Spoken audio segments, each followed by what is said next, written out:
then we invaded and tore the prison down. So, yay! It was a nasty prison, I tell you. Anyway, let's get going with our Torah portion today, and let me begin with the blessing. Baruch atah Adonai Eloheinu melech haolam asher kiddushanu b'mitzvotav v'tzivanu la'asok b'divrei Torah. Blessed are you, Lord our God, King of the universe, who sanctifies us with his commandments and commands us to engross ourselves in words of Torah. Now, the third reading from the book of Numbers, and it's the 36th reading from the Torah cycle, and it's called Be'alotka. And the word that literally means when you ascend. It comes from the first verse of the portion, which could literally be translated as when you ascend the lamps. Okay, that's literally. And it's a reference to the fact that the priest had to step up to clean and light the lamps of the menorah. Now, this Torah portion is jam-packed. It is there's a lot of stuff in it. And it tells the story of the consecration of the Levites, the first Passover that they held in the wilderness, the silver trumpets that they were told to make, the cloud of glory, the departure from Sinai, and grumbling in the wilderness, the first Sanhedrin or court, religious court, and the punishment of Miriam, Moses' sister. Now, the Parsha begins with the instruction regarding the lighting of the menorah that was, of course, located in the holy place of the Beit Mikdash, or the another word for it is the Mishkan. Okay, now, or another word is the Tabernacle. Okay, now, if you really wanted to be technical about it, okay, the Tabernacle was really called the Mishkan, and that is a temporary tabernacle, temporary worship place, because it was not supposed to be there a forever kind of place, okay? It was made so that they could travel with it, pick it up and travel. And then the Beit HaMikdash was the temple that Solomon built. That's the proper name for it. And so now you've had your Hebrew lesson for today. And I got it right there, Lisa, I think. Okay, good. All right. Aaron was to arrange the 7 lamps of the menorah so that the light was projected forward.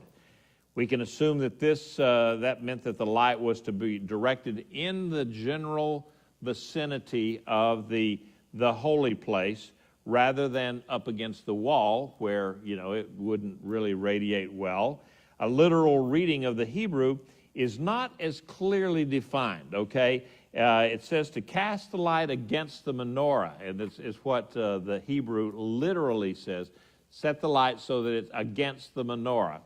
And so it also uses the word in there, a panim, the meaning face. So it's you facing forward is how you kind of have to, you kind of have to draw it out there because it's not obvious. So the idea of projecting the light of the menorah in a certain direction, namely forward, it got me to thinking a little bit. And the Hebrew word that is there, that forward, is kadiymah. All right, and it's used many places in the Bible, and it can mean facing forward, kind of facing the east. It's using a lot of times to face the east.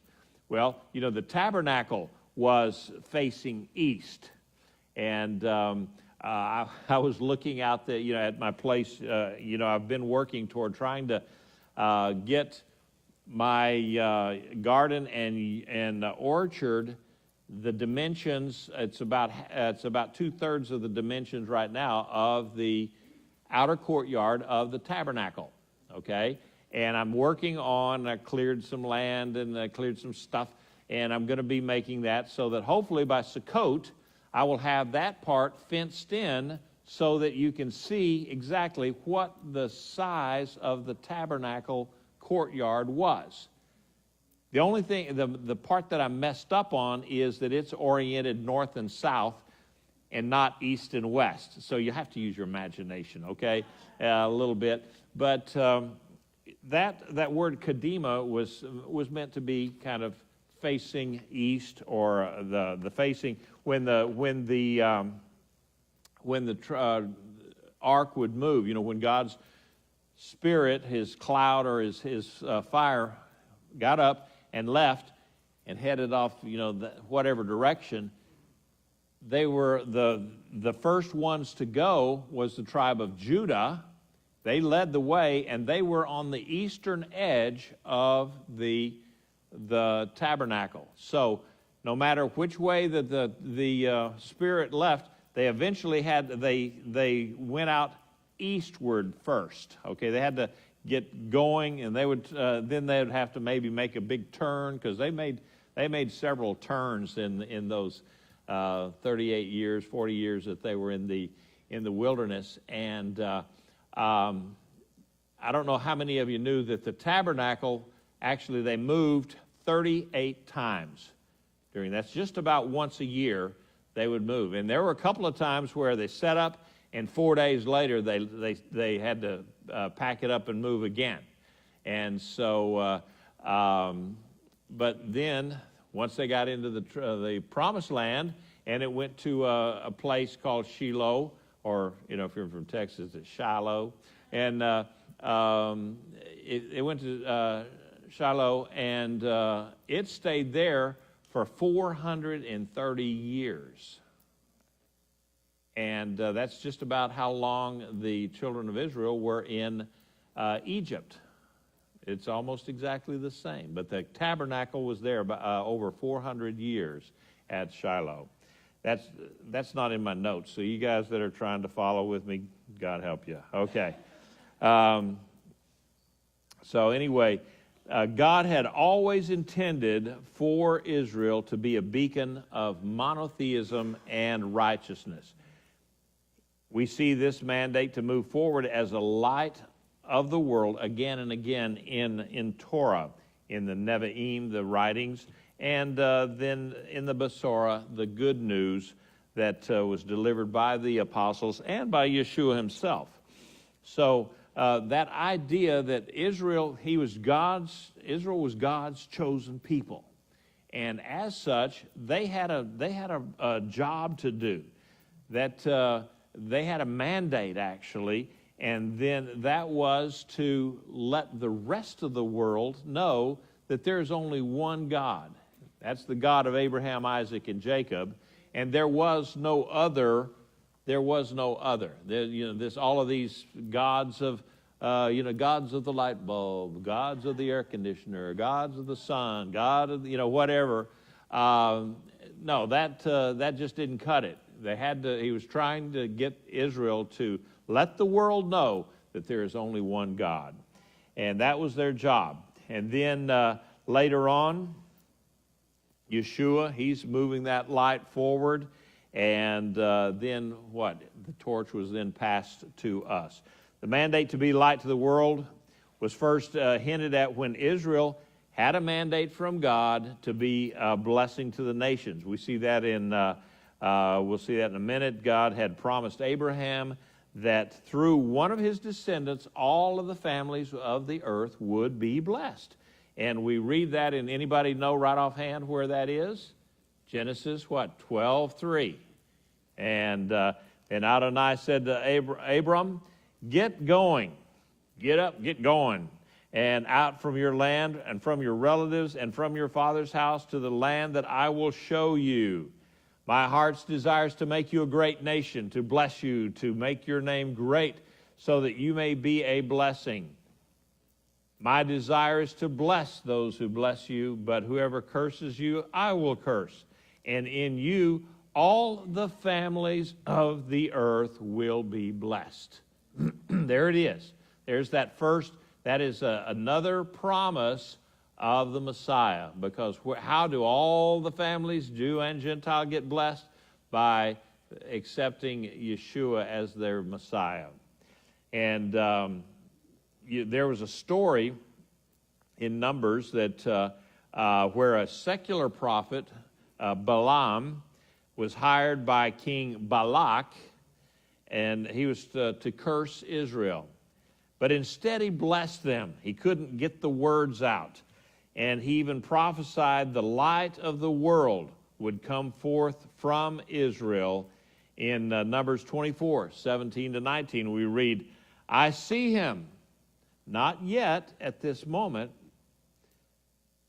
I behold him, yet not in this location. So this is the prophet speaking.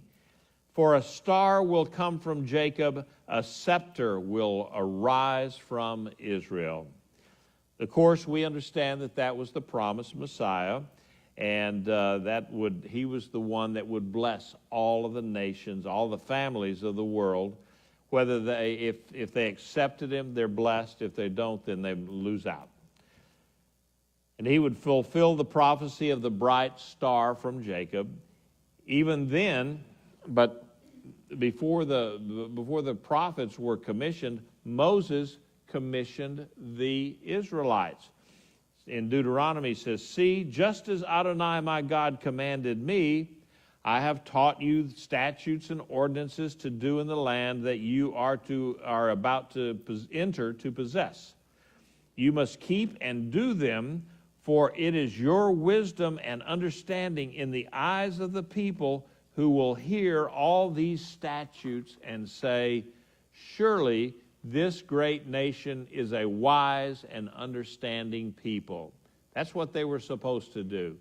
It didn't quite work out that way, but the next verse says, for what great nation is there that has God so near to them as Adonai, our God, is whenever we call on him?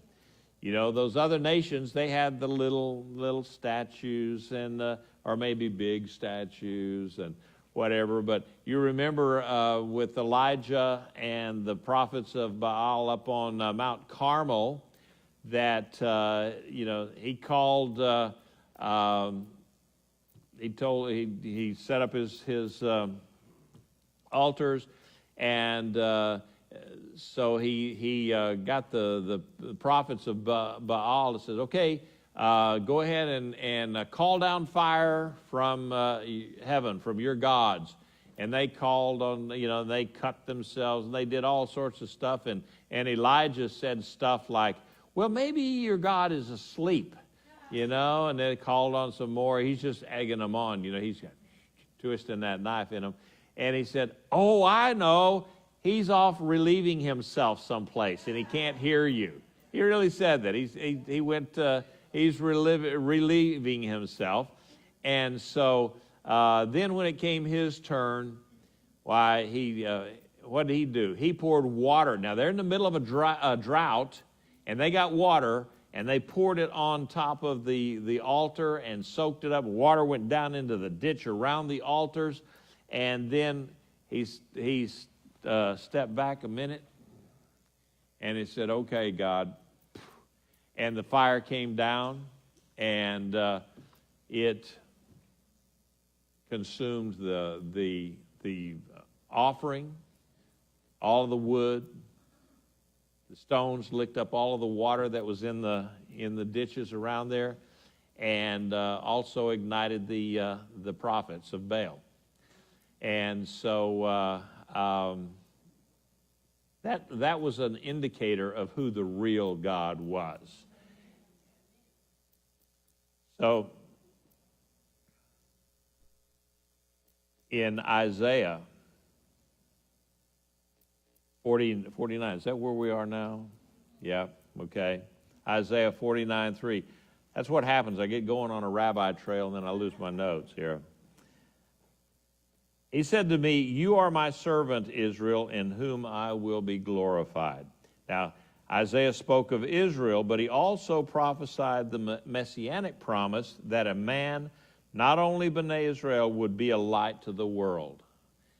That is a confusing set of scriptures in there. I can tell you that if you read Isaiah 49, 3, 4, 5, and 6, that he's talking about Israel, but then is he talking about Israel? No, he's talking about the Messiah. But then to the verse 3, it says, Israel, you are my servant. But then down there in verse 6, it says, "So he says, is it too trifling a thing that you should be my servant to raise up the tribes of Jacob and restore the preserved ones of Israel?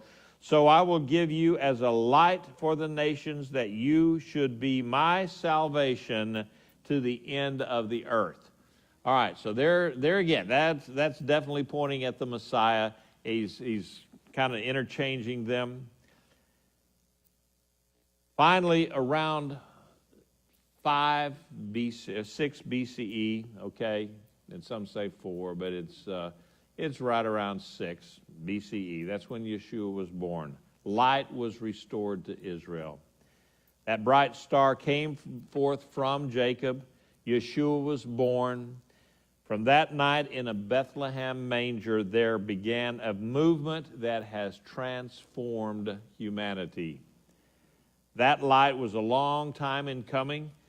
Simeon recognized Yeshua as the promised one when Mary and Joseph took Yeshua into the temple as an infant. Yochanan, the immerser, you may know him as John the Baptist. Okay, you remember that guy? Okay, he wasn't a Baptist, but anyway. Yochanan, the immerser, recognized Yeshua as the Lamb that takes away the sins of the world. Peter, later on, said, "You are the Messiah, the Son of the living God." One day, while preaching in the temple, then, Yeshua said this. Yeshua spoke to them again, saying, "I am the light of the world. The one who follows me will no longer walk in darkness, but will have the light of life."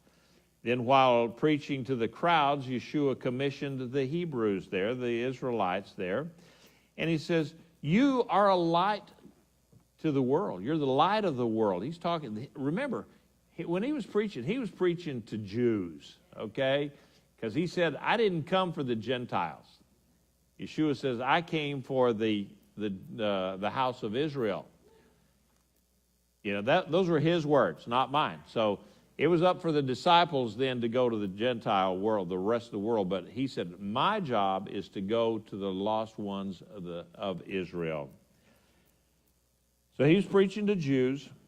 "You are a light of the world. A city set on a hill cannot be hidden. Neither do people light a lamp and put it under a basket. Instead, they put it on a lampstand so that it gives light to all in the house. In the same way, let your light shine before men, so they may see your good works and glorify your Father in heaven." Satan has tried for millennia to plunge this world into darkness. He has been successful from time to time and in various places of the world. You know, he does have a measure of success. And sometimes even, you know, you and I will find ourselves in the shadows. It happens. Anybody that tells you just because you're a believer in Yeshua that your troubles are over, well, you know, Yeshua had a different way, a different take on that. He said in John 16:33, "These things I have spoken to you, so that in me you shall have shalom. In the world you will have trouble, but take heart, I have overcome the world." So anybody that is telling you that you're not going to have troubles if you're a believer in Yeshua, you know, you hear it quite often on the television and some of the other social medias, where people will say that, you know, just give it all to the Lord and He'll take care of you from then on, and it just doesn't work that way. We're still living in a broken world. We're broken people. I mean, that's not very rah-rah, and that's not very building up. I'm trying to be realistic here with you today. And sometimes we just are in the shadows. We're in a funk, I guess you'd say. Have you ever gotten into that where you just, you're just in a funk. You know, I mean, what else can you say? And you get into it, and nothing is funny. You're not having any fun. You know, sometimes you get into you're married. If you're married, you know, you have situations where you just growl at each other in the morning. You know, I don't know if any of y'all ever, you know, good morning sounds like, yeah, well, I'm the growler, okay. It happens. But guess what? Yeshua said, don't worry about it. I've overcome the world. It's all going to work out in the end. King David said that even in the shadow of the valley of death, we don't have to be afraid. Yeshua told his followers that they were to be the light of the world. Now, how can that be? Well, because we are a reflection of his light. People should be able to see Yeshua in us. The Hebrew word that we started out with, kadiymah, can also mean face or facing. Can people see Yeshua's face, his love, his character in our own face? And I have to really get after myself sometimes and say, okay, when I get into a funk and when I get into just the dumps and depression and so forth, what kind of a testimony is that to the world? Really and truly. So, a lot of my sermons, I should be just standing there in front of the mirror and talking to that guy that I see in the mirror. You know, that happens. People should be able to see Yeshua in us. Are we pointed in the direction where his light will do the most good? The concept of kadiymah is something that we need in our lives. Forward, facing forward, going forward. We are the light of the world. We're the light in the world because we reflect the light of Yeshua, who is the true light of the world. Okay? Now we should be pointed forward, going forward toward the light so that we can be that light. You know, if you got a mirror and then the light is over, we used to carry in life rafts. Okay, back in the days when I was going to sea, and you'd have life rafts. And in the life raft, they had this little mirror, very shiny. Now, it was metal so that it wouldn't break, but it was highly polished. And it had a little hole in the middle of it, so a tiny little hole. But if you heard or saw an aircraft and you were in that life raft, well, they're not going to be able to see you down there in the ocean. Okay, it's just not going to happen for the most part. I've been on many rescues and many search and rescue operations, and you can fly right over somebody in a life raft and just not see it. It's just hard to see. But if the sun is shining and you see that aircraft flying over, or you see a ship on the horizon, you can take that mirror and you point it toward the sun, and then at the sun, and then that airplane, and you flash that thing, and people will be able to see you at that point. You don't, if the sun is there and the aircraft is over there, you don't take the light and hold it down here. You're not going to reflect anything. And so where we point our light makes a difference. We should not dwell on past failures, past disappointments, and lost opportunities. Rav Shaul, Paul the Apostle, encourages us to forget about what's behind and then look forward, strive for what is ahead. He said, press on toward the high calling of God in our lives. That's what we push forward into that light. We're living in exciting times, folks. Just imagine, we could be the generation that sees the return of the Messiah. We could. That's exciting. So, polish those mirrors. Flash that mirror up to the world and let them know that, hey, we're reflecting the light of Yeshua, His love, His salvation. It's so important to a nation that is lost in sin. Kadiymah, forward into the light. Could we stand?